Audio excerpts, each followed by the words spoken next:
In this short demonstration video, I'll be presenting IDS running on a Densitron 2U x86 panel with a single row of buttons. The application being presented here is a routing control surface. Now this is the sort of thing we would pair with one of our IDS device drivers to control a broadcast grade router. So the panel can be broken into various sections. Firstly, on the left hand side, the first 6 buttons represent our destination selection. So we can page through and we can select a destination, as you can see. And then the next 6 buttons here on the right hand side represent the source selection, as you can see. The green represents the active source against the destination, and the yellow represents the selected source.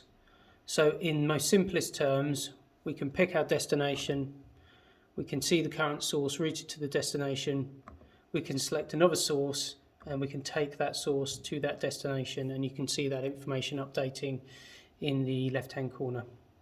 So that's the basic operation of the panel. Beyond that, we can also clear sources from destinations. So you can see now we're no longer routing anything to our destination MCR2, and then we can very quickly route camera 3 to that destination.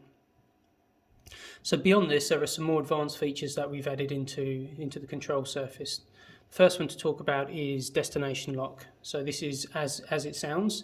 So having destination lock enabled, which is done on a per destination basis. So you can see here, as I switch destinations, it's disabled. When I go back to destination 2, it's enabled. So this is preventing that source being changed on that destination. So now my clear and take buttons are disabled, and you can see I get a flashing notification if I try and change that source. So this isn't so much about security, this is more about just preventing, accidental changes in a live environment. So quite simply, we can take destination lock off, we can move to a different source, and we can take that, as you can see. Very simple. So beyond that, we've also got the concept of salvos, which are represented by this bank of 8 buttons. Now these offer preset routes that can be programmed on the panel and then quickly recalled.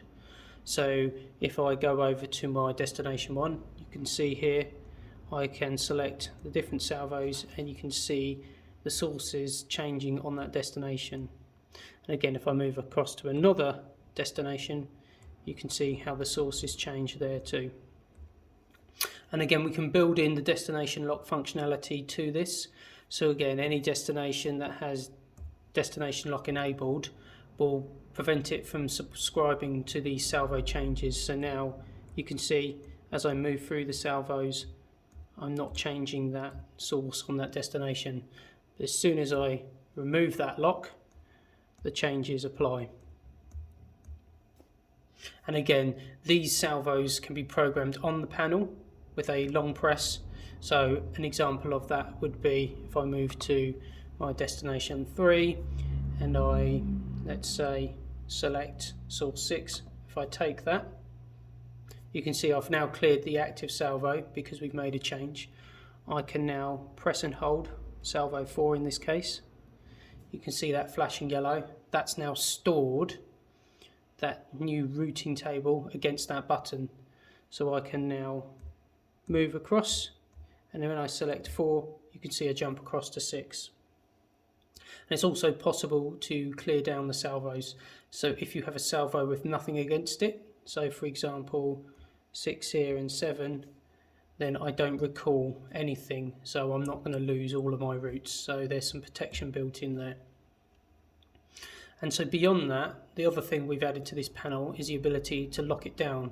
Given the nature of what it does, it was important to be able to have access control employed here. So we have a panel lock feature. So if I press that, I've got the ability to enter a pin. Once that pin is accepted, that's now locked the panel down. So the panel is essentially disabled, and you can't perform any functions from it. The only thing you can do is unlock it if you happen to know the pin code.